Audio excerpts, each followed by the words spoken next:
offense to make so many incredible plays and have a game turn on just a couple of mistakes here and there.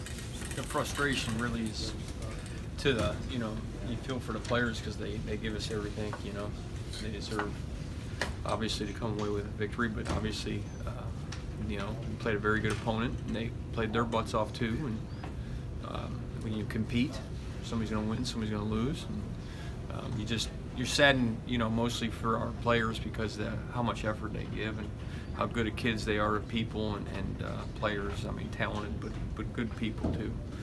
So you feel for them more than anything else. That's particularly true for Mason because absolutely. I mean, he works his butt off, and he's done such a great job leading our offense, leading our team. You'd like to see him reap the benefit of beating OU.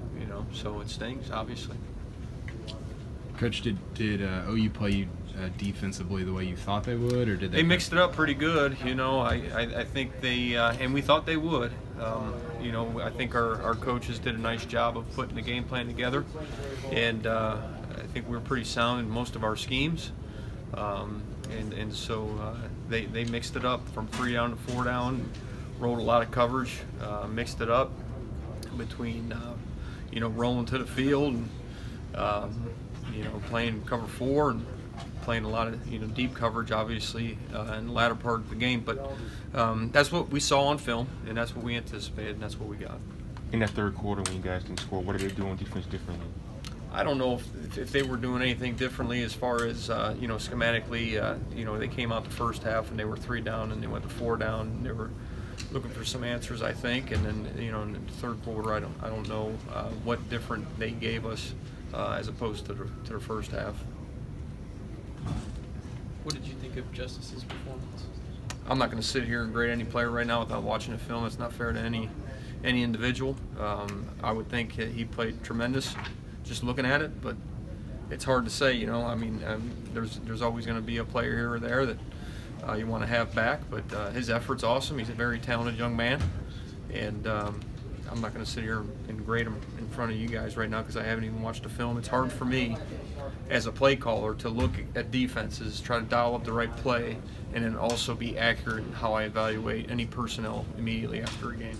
So I know you don't want to dissect specific players, but how important was it for your offense when James goes down to have a guy like Tyron behind him who was able to come up with those 2 big touchdowns? Well, Tyron's done a hell of a job because he's been moved from outside to inside, back to outside. So that young man is doing an incredible job of grasping the concepts and providing us a lot of versatility and depth.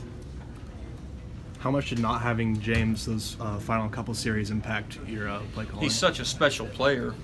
You're going to feel that impact. And I think we did a great job. Tyron did a great job, and the guys that came in and moved around. I wouldn't sit here and tell you, we didn't miss a beat because the impact of James is so significant of how dynamic of a player he is. Who knows, what he can do and his speed and explosiveness and ability to go get the ball. Obviously, you're going to feel that, and that's going to affect your ball club anytime you don't have James Washington in your core.